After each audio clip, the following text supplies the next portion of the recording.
So we'll leave the jury out as to whether or not you love the content after you find out what I'm going to make you do today. Well, ask you to do today. I like workshops because I don't like one-way communication, me to you. So those of you who have been with me before, you know that. But today we're going to talk about letting go without letting go. And the truth is, you don't actually want to let go, do you? That's the problem. You don't really want to let go. You just don't want to do it all yourself. That's the bottom line, isn't it? So how do you let go? And see, there's a mentality that we have that delegating is letting go, and it shouldn't be. It should actually be taking control, because you should be asking people to do the work that have more time than you. Be honest, that's everybody on your staff, isn't it? So today we're going to do some things together, and it's going to require you to trust each other a little bit.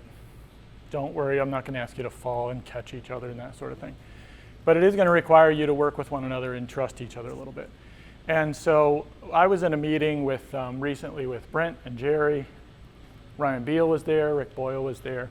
And we were all talking and having a few beers and some pizza.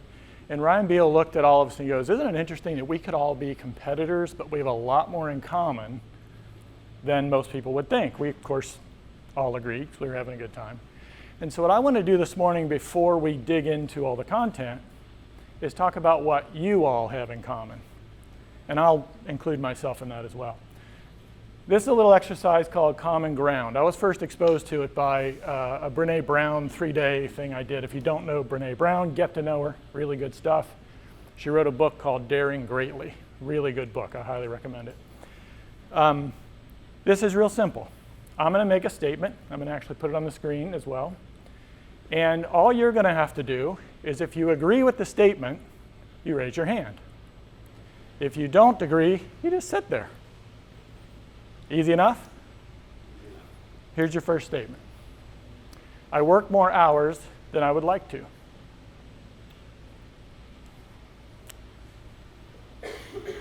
At least some of my team does not do their work to my standards.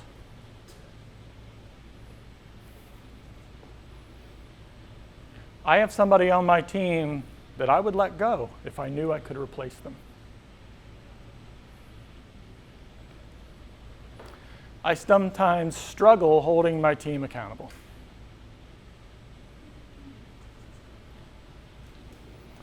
I wish I was better at communicating the way I wanted things done. We can always get better, right? I worry that others are going to find out I'm not as good of a manager as they think I am.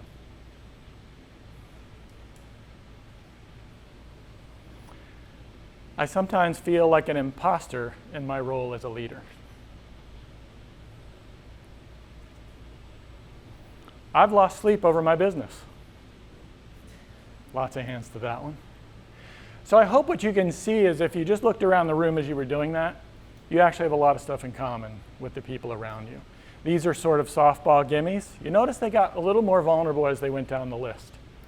By the way, if you ever take Brené's course, they're very, very personal and vulnerable. Just a little warning. So I talk to somewhere north of 200 business owners every year in the work I do with eMyth. And one of the biggest things, as you can imagine, that comes up in those conversations is people. They won't do what I ask. They don't do the work the way I want. I can't go on vacation because it's a mess when I get back. The worst one I ever heard was, I've not been to one of my daughter's basketball games because I can't leave the office to go. Things will fall apart. That is not why we started businesses. That is not why we started businesses. So what's the problem with people? We'll dig in a little more today, and what we're going to do is talk about the overlap between you and your people. Why are they such a burden for you? Why is it so hard for you to let go, even though I don't really like that phrase? Why is it so hard for you to let go and delegate, and you end up holding on to things? So we're going to talk about what you're holding on to. Then we're going to talk about why you're holding on to it. And right now some of you are thinking, I'm not holding on to it, they just won't take it. That might be true. And in some cases, it's also true that you are holding on to it. And then we're going to come up with some strategies of how to let it go. How to let go of those things without really letting them go, to actually get them done the way you want them to be done. So let's start. How many of you are managers of one sort or another? Most everybody here is a manager of one sort or another. What does it mean to you to be a manager? When you hear I'm a manager or they're a manager, what does the word manager even mean for you? Yeah, I'll throw it out there. I'd say it's prioritize activities and provide the tools that are required. Okay. It's not real warm. Felt warm to me. Who else? When you think about being a manager, Rick? Say a trainer or somebody who gets things done through other people. Trainer and gets things done through other people. How does it get results through others? Results through others. I haven't heard boss at anybody yet. I think of accountability. Accountability. Holding others accountable. Can you say a little more about that? Yeah, they're the ones who, the expectations are given to a person, they're the ones who make sure those expectations are met. Okay. So you give them expectations and then you make sure they meet those expectations. Anybody else? Any thoughts about being a manager? Yes. A manager is somebody who executes the vision and the goals of the organization, and through delegation, Mm-hmm. trickle it down. Yep. Through delegation, but you teach them how, people to execute underneath you, Mm-hmm. to share that common goal and to execute that common goal. That's kind of how I see it. Okay. So taking the vision of the business, turning it into reality. Yeah. That's kind of the role of the manager. Okay, all those are good things. I was just about to say, none of you said being a boss. You didn't use that term. I hate that term. Here's the truth. Good people don't need a boss. Do any of you need a boss?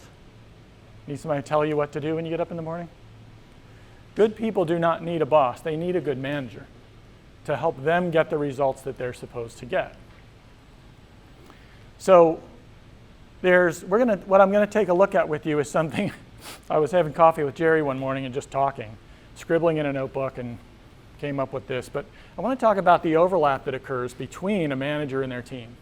And why does that overlap occur, and why is it as much as it is or as little as it is? So the first one we'll look at is what I'm going to call this morning the caretaker. Sometimes the caretaker, has all sorts of reasons for doing what they do. Their people tend to say, he looks over my shoulder, she looks over my shoulder. She's a micromanager.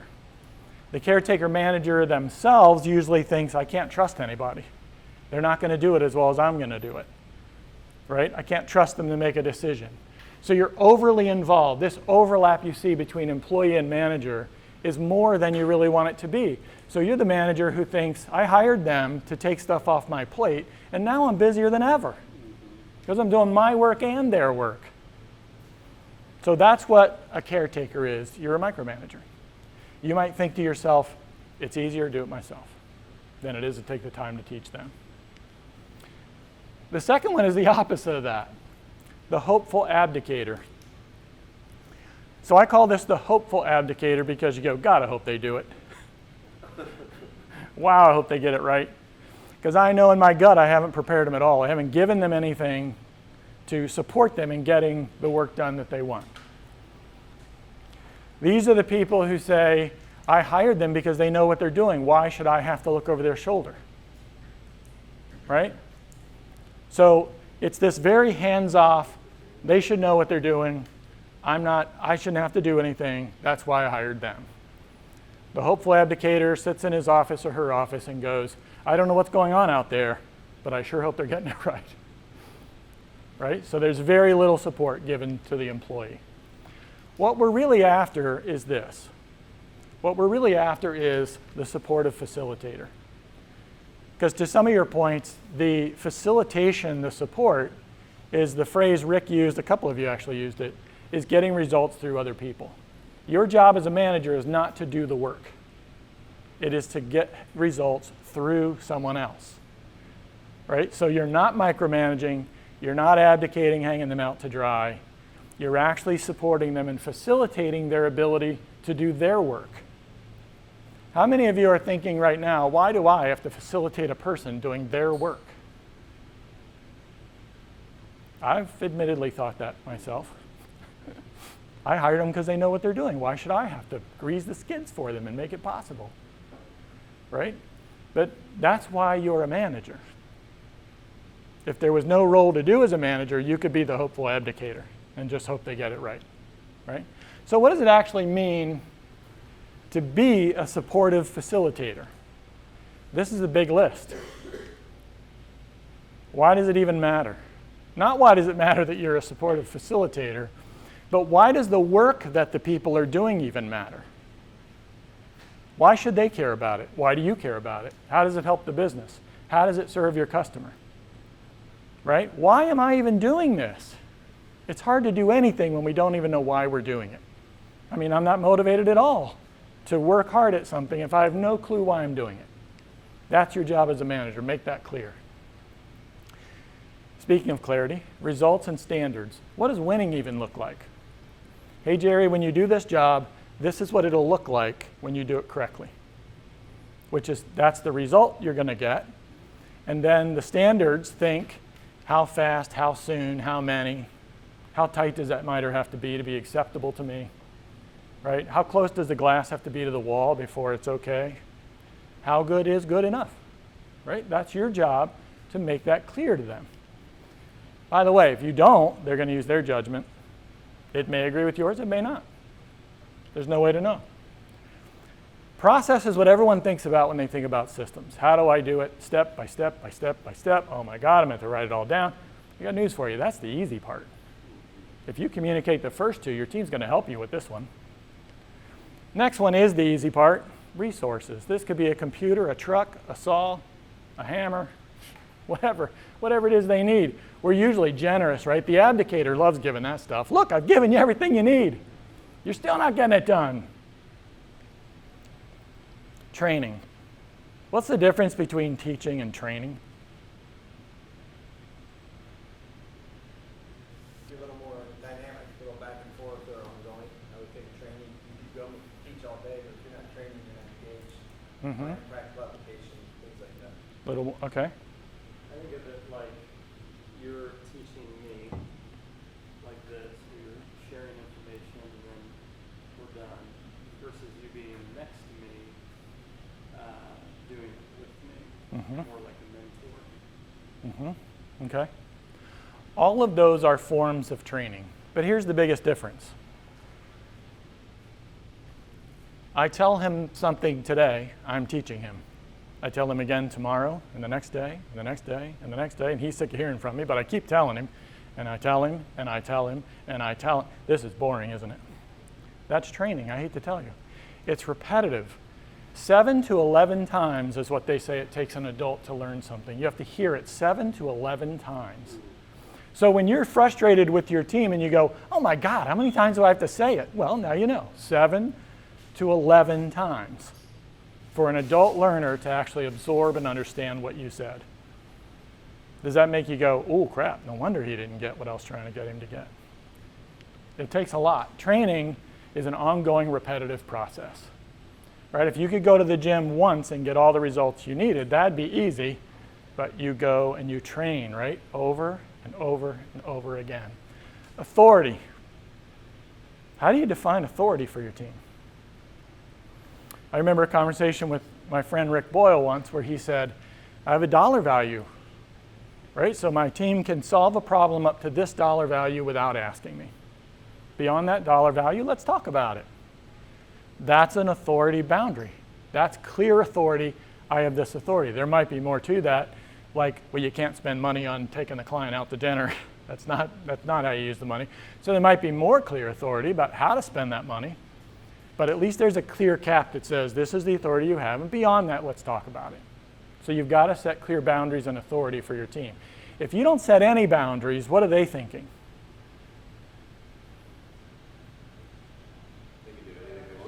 They can do anything they want. What do they usually do, though? Nothing. Right? I don't know where my authority boundaries are. I don't want to get in trouble. I'm not going to do anything. And then you go to them and go, what the heck? This is an easy fix. Why didn't you do something about it? Well, I didn't know where my authority lies, so I didn't do anything because I'm looking out to save my neck. At least if you make it clear, they know how to act on it. This is a biggie. Discernment.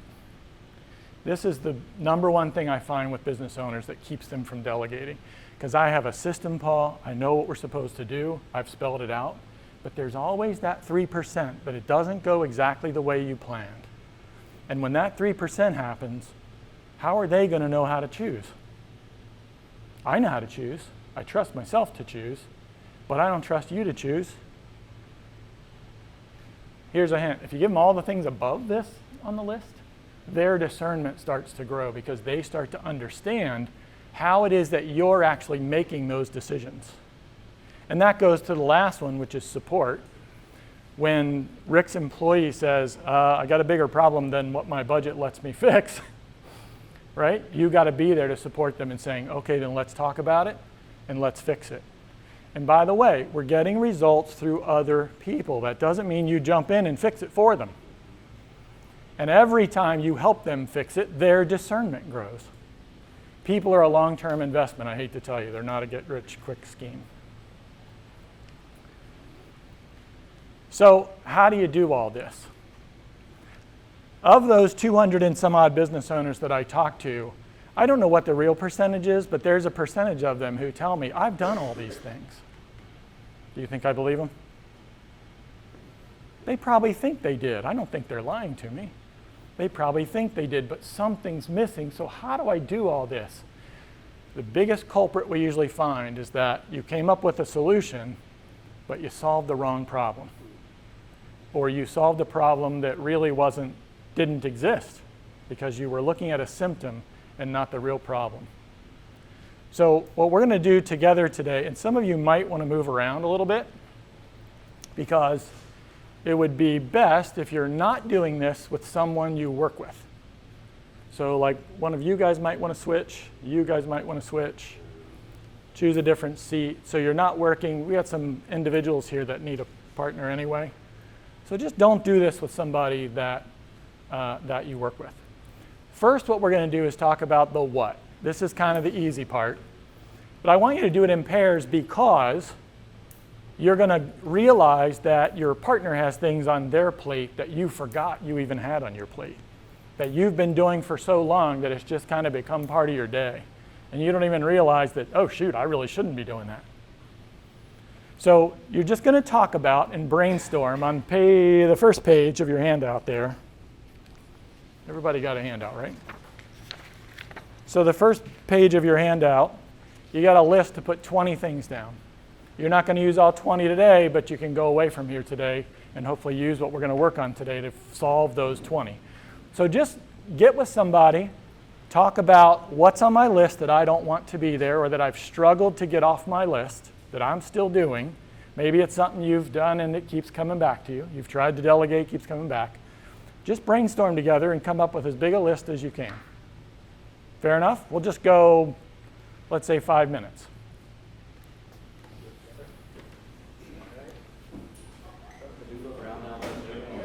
Everybody come up with at least something?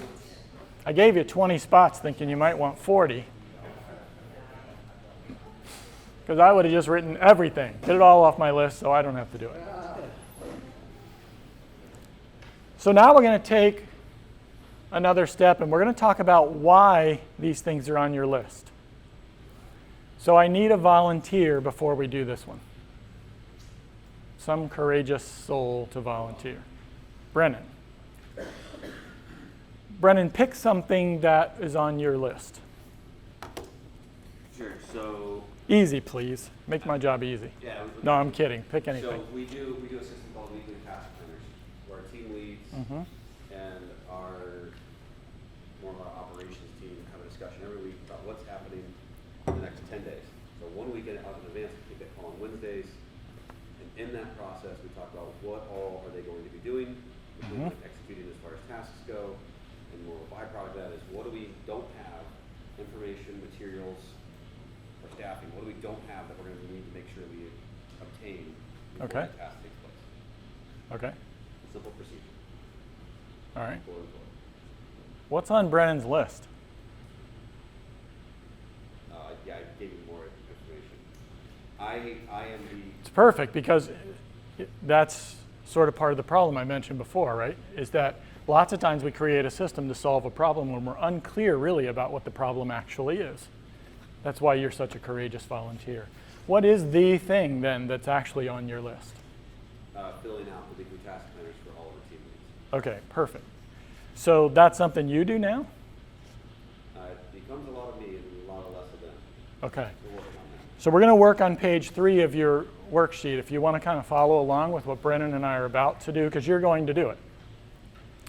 So why is that thing hard for you to delegate? What makes it hard to delegate? I don't feel that my guys in the field, the team leads, are fed enough information that they're making those choices on their own. Okay. They look back to me to figure out what is the right priority in which those tasks are being completed. Okay. So they either don't have the information or they're not empowered to make the decision. And why is that true? We had a meeting about why are they not doing it, and they gave me the feedback that they wanted to. So I mean, why have you not gotten them then that information? What's hard about getting them that information? The information moves around quickly. There's a lot of variables in what we do. We run half a dozen projects at a given time. There's a lot of moving parts, and it, to be transparent, if I felt like I fed them every conversation I had, I would shift in those priorities. I would inundate them with information that doesn't pertain to their everyday process. Okay. So is the why that difficult is because there's much more than they need involved. More information in the background than they need to complete what they're doing. Okay. What makes paring that down hard? Help me understand what you mean by carrying it down. What makes sorting out what's important to them from what's not important to them, what makes that hard? With a group of a bunch of business leaders, I feel that that task is not the hard part. It's the hard part is finding time in your day to have enough time, quote unquote, to do that step. So actually dissolving the information, saying, hey, this is where a priority lands, and putting that onto a schedule and hierarchy of what we need to do, that is not a difficult task. For me to complete that task, and like create a hierarchy of what is most important. Right. For you to identify what's important to them. Correct. So then what's hard about getting it? You're saying you finding the time to actually create that hierarchy. Do you mean doing it on a daily basis, or do you mean creating a systematic way to get it done? Systematic way, I think every day would be redundant and unnecessary, but weekly or bi-weekly Right. would be helpful. What will be hard about getting someone else to take care of it instead of you? Developing the system to do it and training somebody to do it. Okay. So the bottom line is that I don't know what what's that system looks like. right. Okay. Could you guys sort of feel what Bren and I are doing here together? You sort of get a feel for what that is? I'm being a jerk and pushing. No. All right. I'm facilitating a conversation with Brennan to do something that it's really hard for us to do ourselves. We know each other pretty well, by the way, so he's used to me being a pain. We all have a stopping point, and the longer something's been on our plate, the faster we move to that stopping point because our mind goes through the same rhythm of thoughts, and we end up blocked by something that we've accepted is really in the way. It really is the stopper. I really have no other choice, right? Now, Brennan started touching on time. He said having the time to actually do this. Time is an interesting thing, isn't it? Because time is what we're actually trying to create by doing this. We're actually trying to create the time to be able to do it. You want to add something? Add something to that. As a business leader, there's other things that absorb time that have a better effect on releasing, keep using the word time, and a bigger effect on releasing some of that. So finding the time as we're going through a systems revamp of our whole business, and there's other procedures that will have a bigger reward to my time. Right. So delegating some tasks, as much as I don't like it, it was an easy example because you asked for an easy one. Yeah.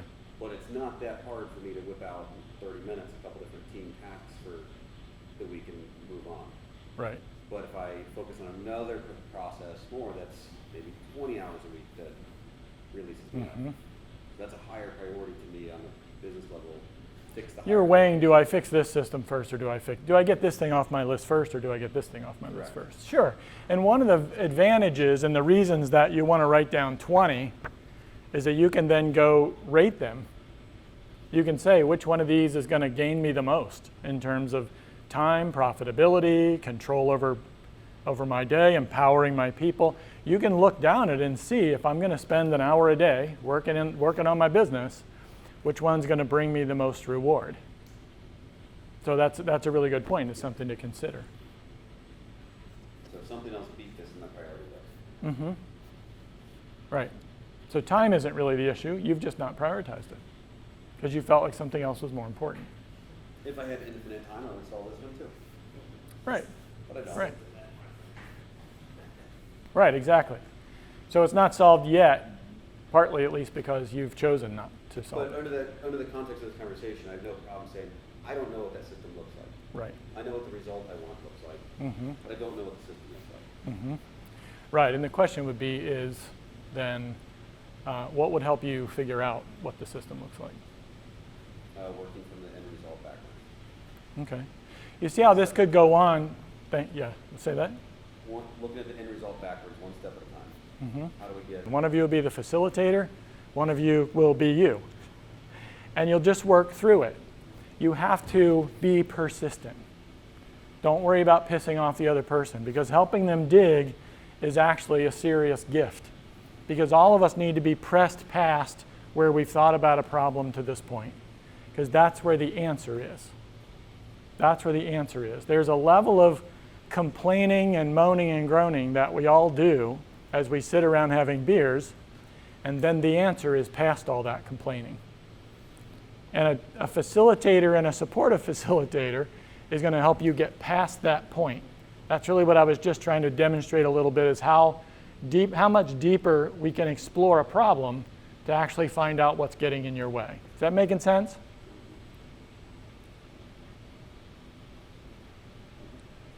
Okay, enough nods, we'll move on.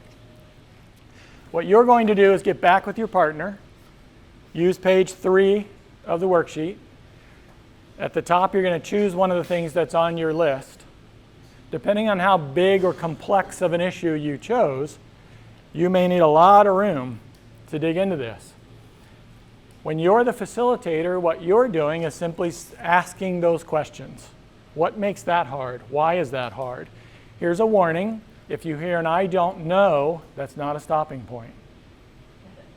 That's one of the places most people stop, is you get to a point, you go, well, I don't know. I work with a coach who always says, what if you did know? I'm like, that's the dumbest question I've ever heard. But you know what? It works. Another way you could ask it is, how could you know? How could you find out? Right? See how we're just not stopping. We're going to be persistent and press past anything that comes up. One word of warning. I did this in a similar exercise, not exactly like this, in a webinar recently, and I warned them the same thing I'm going to warn you. You cannot blame. You've got to suspend all blame for this exercise, okay? Because the blame is a problem stopper. It does not solve problems. It lets them keep living. Because as soon as you go, well, I can't do it because Jerry's an idiot, you stop thinking. You stop coming up with a creative solution to the problem. So blame is not allowed in this. And if while you're being the facilitator, your job is to go, is that blame? If you hear something that sounds like blame. If that feels confrontational to you, do it anyway. No. Yes, do it anyway, because it's actually a serious gift that you're giving that person. Is that blame? They can say no and then keep going. That's fine. But just call it out if it seems like it could be blame. Clearly, if someone goes because Jerry's an idiot, that's clearly blame, right? So listen for blame. Don't let it in. Push yourself past it. Everybody know what they're doing? I'm going to go to the bar and grab a few drinks. And then I Everybody know what they're doing? Any questions at all? Put on your facilitating hat. I'll give you, let's do about 4 minutes each. So we'll go 4 minutes with one of you, then we'll switch. What was it just like for you to explore an issue like that? To be facilitating a conversation like that? What was the experience just like? Uncomfortable. What was it? Uncomfortable. Uncomfortable? I liked it. I found some insights and things that I think are actionable, and specifically, because I know it'll help. Yeah, so it's good. Good. I enjoyed it because got to learn Chris's business a little bit about it and the intricacies of how he does what he does. Mm-hmm. I call it magic, but Magic, is that what you said? that's my Magic? Chris, you showing all your magic tricks over there? Anybody else? Jerry? I think as leaders, one of the things that we've learned to do is solve problems. And so one of the frustrations with the breakout session is that like we haven't solved the problem. Yeah. And so for me, it feels like we're not done. Yep. You're not done. So it is frustrating to just want but we are geared towards solving problems. So we like to think, and it's fun to engage and Yep. think through and see if we can solve that problem. I'd add to that, I think it's fun to solve other people's problems. More than just solve your own problems. Seems to be a little bit easier. Yeah, their problems are simple, right? Mine are headaches. When a lot of the big mistake, remember, is going to solution too soon. When you don't dig deep enough, you go to solution too soon. So that's that instinct in you to go, I just want to solve the problem. Well, if you go to solution too soon, you don't actually dig deep enough to find out the root cause of your issue. Were you going to say something else, Brad? No, I was just gonna say, any opportunity you have to I'll say force We're all problem solvers, and it's uncomfortable to keep digging on questions. You can't just say, I have a problem, and just Right. leave it there. Right. So you have Right. to kind of face what's going on, and then eventually see that something might be in your control to take care of, and you have to do it. So it's a little Yeah. uncomfortable. Okay, good. I would say to you that if you feel discomfort as you're doing this with someone, you're actually doing it right. Because you've pushed yourself past all the pat answers you've accepted out of yourself up to this point. So if it starts feeling a tad uncomfortable, it's like if you're used to riding 50 miles and you ride 75, right? You're going to be uncomfortable at 75 because you're used to riding 50. That means you've made progress. So you're doing it right. As masochistic as that might sound, if it's a little uncomfortable, you're probably doing it right. And I love what Ashley said about breaking it down to parts that make it seem not as big of a deal to solve. Here's your prize for doing it. Y'all get a new truck. Short story, client I work with in California owns, for context, his business is about $25 million. He has about 26 employees. They do paving. So I'm talking to him one day, we're talking about time management, things on his to-do list that he can't get rid of. And he finally got a little frustrated with me, frankly. He was uncomfortable. And he goes, Paul, look, there are just things on my list that only I can do. His name's Rich, great guy. I said, Rich, I agree with you. We just probably disagree about what they are. So I said, why don't you give me an example of one of the things on your list that you can't delegate, that you absolutely have to do? He goes, well, I need 2 new trucks. I said, okay. Do you not know what kind of trucks you're going to buy? Oh, no, we always buy Ford F-450s. I said, got it. Do you not know what color you're going to buy? No, they're always white. Okay. Is there anything special about this thing, like engine-wise? No, we always get diesels with an automatic. Okay. 2-wheel drive or 4-wheel drive? Always 4-wheel drive. Gets muddy on sites. Okay. Do you not know what dealer you're going to get them from? No, we got a great guy. He takes good care of us. And so we know exactly where to go to get them. I said, Rich, for the cost of airfare to California, I will come and buy your trucks for you. I didn't get to go to California, by the way. And that way you can take this off your list. And he goes, Paul, how are you going to pay for them? The beauty of this was his CFO was on the call with us. He goes, Rich, I could write the check for him. So just by breaking it down, he was able to go, gosh, there's something. It would be easy to go, I'm the owner, I'm the one that has to go buy the truck. I mean, that's reasonable. I don't think this guy's stupid. He's a smart guy. He's built a successful business. But he's holding on to this because exploding it into its various parts, he doesn't actually realize that all those individual parts could be done by someone else. All he had to do was jot down on a Post-it note what he wanted and get his CFO to write a check. I said, I'll pick the check up at the counter and I'll go get the truck and he does like to go to Napa Valley. I said, after I get the trucks, we'll go to Napa Valley, right? He's outside of San Francisco. So something that seems complicated, if you take the time to really attack it and unpack it and dig in and don't take no for an answer, you often will find out that you don't actually have to do it. You just need to give the people that you want to do it everything they need. So I'm sure he probably said to Greg, his operations manager, we need 2 new trucks, and Greg doesn't know anything about the trucks they want, so now he can't go get the trucks and Rich has to do it, right? So again, smart guy. It's just in the rush of the day, well, I got to go get 2 trucks. Too hard for me to get someone else to do it. But in a 5-minute conversation, I could have gone and gotten his trucks for him. So to Jerry's point, we all want to go to solution quickly. Now you get to.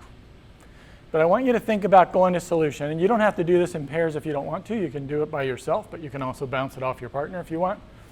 I want you to go to solution on the bottommost thing that you found. Not the thing that you identified that's on your list, but the bottommost thing that you found. So the bottommost thing that Rich and I found together was he needed to write a check for these trucks. And of all the thing it took to buy trucks, that's the one thing he needed to do, but he even could facilitate that.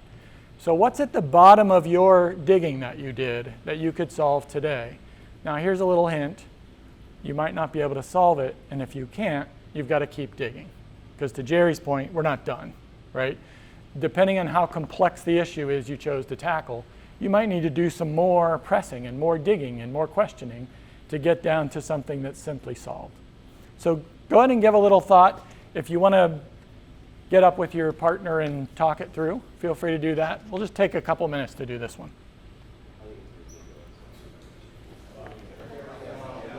Okay, you don't have to solve the world's problems, but did you solve yours? Did you come up with one simple solution to your bottommost thing?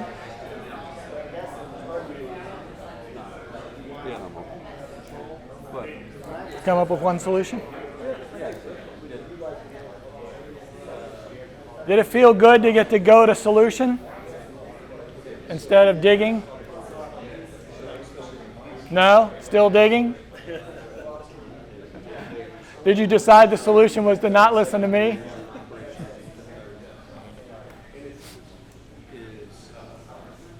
Did you get a good solution to your problem? Your bottommost problem? On a what? Okay. Right. You probably haven't solved it. But were you able to see a solution to your bottommost issue? Not necessarily the thing that's on your list, but the thing that's at the bottommost solution. Were you able to find something for that? Was it easier? That bottom problem than the item that was on your list? Yes, Ashley? Did it feel good to go to solution? Like Jerry said, we're all problem solvers. We just want to go solve the problem. You could turn your attention. Did anybody figure out, I probably should go deeper before I start solving this? Did anybody find that? Yeah? You'll find that. You'll find that. My rule with my staff was always my 3 to 5 rule. 3 to 5 questions to solve any problem. Any problem. And to Brad's point is when you have another person forcing you to push past it, well then it's a little easier to stay, I wouldn't say disciplined because you're being forced, but it's easier to stay with digging before going to solution when someone else is nudging you and nudging you and nudging you. If you can learn to nudge yourself 3 to 5 times to pretty much every problem, and by the way, teach your team this, because if they do it, they'll solve a lot more problems than they're solving today. 3 to 5 questions before you bring it to me. They're going to solve a lot more problems on their own. So anybody not able to come up with some sort of next action to whatever it was you found at the bottom of that list? Everybody got something? So the rest you're going to do on your own. We're not going to do it this morning. But on the back of the sheet, you're going to complete your plan. And what completing your plan looks like is, if you're able to solve that bottom thing that came up, what's the next thing up? and the next, and the next. And very often, just like Rich buying the truck, if he solved the bottom one, it all raveled up and went away. You'll find out that that happens for you, but not always. Sometimes you're going to work your way all the way back up that list, depending on how complex the issue is that you're dealing with. Darcy came up with, well, how do I fire Brennan and hire somebody effective? That's a big problem to solve, given that you own the company, right? No, not really, but she did come to a point where it's like, one of the problems is we don't have a staff member to do this yet. Well, what does that mean that next step could be? Identify what that person would do. Build out a position so you know what you need to hire. Then maybe hire. Of course, you've got to balance the books and make sure you can afford to do that, right? But at least you know what the next step is. You may not get your things off your list like that. In fact, you probably won't. There's a reason they're stuck there now. So it may take a little work to do this. You may not get it off next week, next month, hopefully not more than 6 months, but it's possible, depending on how complex it is. Anybody have any questions about working through the rest of your plan and coming up with a strategy to do that? All pretty clear? If change was easy, the gyms wouldn't be busy only in January, and we would all eat a healthy diet, right? Change is not easy. Now, you've got an accountability partner to work with today. Consider exchanging phone numbers and emails and agreeing to check in with each other in a week or 2 weeks and say, hey, that thing you identified, how you doing on that? Give one another permission to check in, and when you check in, you each can ask the other, how you doing on that thing? It doesn't have to be, hey, you lazy slob, did you get that fixed yet? No, it can just be, Joe, you said you were going to do X. How far did you get? There are a gazillion human behavioral studies that say you'll do a lot more if you do this than if you don't. You can also just join a Conduit roundtable. Some of the guys in the one I joined are here today. I always look forward every 2 weeks to seeing them. And I guarantee you, if I ask them, hey, in 2 weeks, will you ask me if I did this? They'll ask me. So you can get an accountability partner that way. Here's my 15-second shameless commercial. You can also get a coach. And I've already told you a couple stories this morning about how much of a pain in your butt I can be in helping you drill. So a coach, I have a coach even though I am a coach, because it's so valuable to get on the phone with somebody who doesn't buy my crap, who says, is that really why you're doing that? Well, yeah, of course it is. Are you sure? Well, okay, it's not. Right? It's really valuable to have somebody in your corner who will do that for you. This says discussion because I don't want just questions. As you think about going away, my goal is always to try to leave you with something you can take and implement into your day and into your business. I don't just want to teach, I hope to give you something that goes beyond what you're doing today. Do you feel, I hate and love the word empowered, but do you feel empowered to be able to take what you started today and work on it going forward? Ashley's nodding yes. Any questions at all? Anything at all in your head that you're going, this, I'm not sure I understand this, or I'm not sure I understand that. How will I do that? Everybody pretty clear? Everybody willing to let your partner hold you accountable? All right. That's all I have. You're good.